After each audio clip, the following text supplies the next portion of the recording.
Halo guys, welcome back again to my channel Feel Us, tempat belajar yang eksis dengan cara cerdas dan berkelas.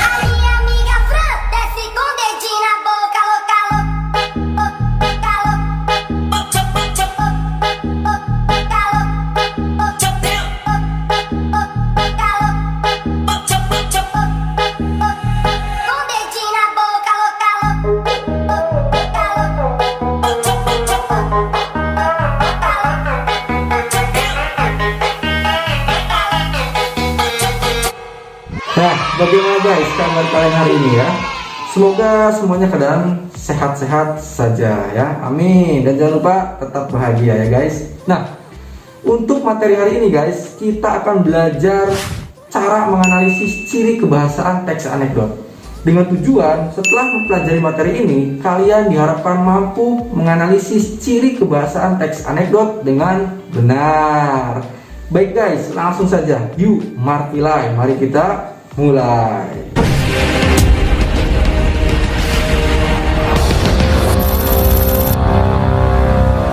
Seperti teks lainnya guys, anekdot juga memiliki ciri-ciri kebahasaan yang khas, yaitu apa saja? Satu, menggunakan kalimat yang menyatakan peristiwa masa lalu. Yang kedua, menggunakan kalimat retoris. Yang ketiga, menggunakan konjungsi temporal. Yang keempat, menggunakan kata kerja aksi. Yang kelima, menggunakan kalimat perintah. Dan yang keenam, menggunakan kalimat seru. Nah, lalu bagaimana sih cara menganalisis ciri-ciri kebahasaan teks anekdot? Caranya mudah guys. Hal yang pertama harus dilakukan adalah satu, memahami ciri-ciri kebahasaannya. Setelah memahami ciri-ciri kebahasaannya, lalu kita masuk ke langkah yang kedua, yaitu apa? Mengidentifikasi ciri-ciri kebahasaannya yang terdapat dalam teks anekdot tersebut. Nah, agar lebih jelas, mari kita bahas satu persatu. Oke? Ciri-ciri kebahasaan teks anekdot. Yang pertama, menggunakan kalimat yang menyatakan peristiwa masa lalu. Ini maksudnya adalah kalimat yang berisi menyampaikan sebuah kejadian atau peristiwa yang telah terjadi. Ya, kalau dalam bahasa Inggris past tense. Nah, kalau dalam bahasa Indonesia ini ya, kalimat yang menyatakan peristiwa masa lalu. Contohnya misalkan, seorang warga melapor kemalingan. Nah, ini adalah peristiwa sudah terjadi ya kan, kemalingan tersebut sudah terjadi ya kan. Nah, itu dia ciri yang pertama. Lalu yang kedua, menggunakan kalimat retoris. Kalimat retoris merupakan kalimat tanya yang tidak memerlukan jawaban. Karena dari jawaban pertanyaan yang diajukan secara umum sudah pasti dan tidak perlu ditanyakan lagi. Contoh, apakah kamu ingin kaya? Nah, semua orang pasti ingin kaya ya kan, tidak perlu tanya lagi. Atau misalkan contoh yang lain, apakah kamu ingin masuk surga? Ya kan? Nah, semua orang pasti ingin masuk surga, tidak perlu ditanyakan. Itu adalah contoh dari kalimat retoris. Lalu ciri yang ketiga, yaitu menggunakan konjungsi temporal. Konjungsi temporal merupakan kata penghubung yang menyatakan hubungan waktu. Namanya juga tempo ya, berarti waktu. Konjungsi kata penghubung. Jadi konjungsi temporal adalah kata penghubung yang berhubungan dengan waktu. Contohnya seperti apa? Lalu, kemudian, sebelumnya, selanjutnya, sejak, sejenak, sambil, seraya, hingga, dan sebagainya. Paham ya? Selanjutnya, ciri kebahasaan teks anekdot yang keempat, yaitu apa? Menggunakan kata kerja aksi. Kata kerja aksi merupakan kata kerja yang menyatakan subjek sedang melakukan suatu pekerjaan atau aksi dan bisa terlihat tindakan atau perbuatannya. Contohnya seperti menulis, membaca, berjalan, dan sebagainya. Lalu ciri kebahasaan yang kelima, menggunakan kalimat perintah atau kalimat imperatif. Kalimat perintah atau biasa disebut dengan kalimat imperatif merupakan kalimat yang berisi perintah tentang sesuatu hal dengan tujuan agar orang yang diperintah melaksanakan perintah tersebut.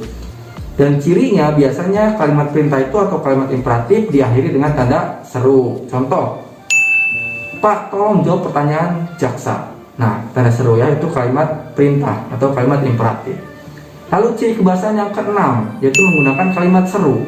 Kalimat seru merupakan kalimat yang digunakan untuk menggambarkan perasaan yang ada di dalam diri seseorang, seperti marah, kesal, sedih, bahagia, gembira, dan sebagainya. Itulah keenam ciri kebahasaan teks anekdot. Paham ya guys? Nah, itulah ciri-ciri kebahasaan dari teks anekdot. Pahami baik-baik ya guys. Oh ya guys, tidak semua anekdot itu harus memiliki semua ciri-ciri kebahasaan tersebut ya. Jadi tidak semuanya, karena ada beberapa anekdot yang hanya memiliki sebagian. Maksudnya hanya memiliki ciri-ciri kebahasaan, misalkan hanya kalimat perintah, kalimat seru, dan kalimat aksi misalkan ya. Jadi tidak semua anekdot itu memiliki keenam ciri-ciri tersebut. Ada juga yang 3, 4 dan sebagainya. Nah, semua itu tergantung dari isi anekdotnya. Selanjutnya mari kita praktekkan langsung ya cara menganalisis ciri kebahasaan teks anekdot yang berjudul Kisah Pengadilan Tindak Pidana Korupsi. Perhatikan tabel berikut guys. Perhatikan guys, di dalam tabel tersebut teks anekdot yang berjudul Kisah Pengadilan Tindak Pidana Korupsi memiliki 6 ciri kebahasaannya. Yang pertama yaitu menggunakan kalimat yang menyatakan peristiwa masa lalu. Yaitu apa buktinya? Pada puncak pengadilan korupsi politik, jaksa penuntut umum menyerang saksi. Nah, itu buktinya. Lalu yang kedua, menggunakan kalimat retoris ya. Kalimat yang tidak perlu dijawab. Yaitu apa? Apakah benar, teriak jaksa, bahwa Anda menerima $5.000 untuk berkompromi dalam kasus ini? Nah, itu adalah kalimat retoris. Lalu yang ketiga, menggunakan konjungsi temporal ya, yang menyatakan hubungan waktu. Itu apa? Kata akhirnya. Nah, kan akhirnya hakim berkata, "Pak, tolong jawab pertanyaan jaksa." Nah, kata akhirnya ini adalah termasuk kata penghubung atau konjungsi temporal. Lalu yang keempat, menggunakan kata kerja aksi. Yaitu apa?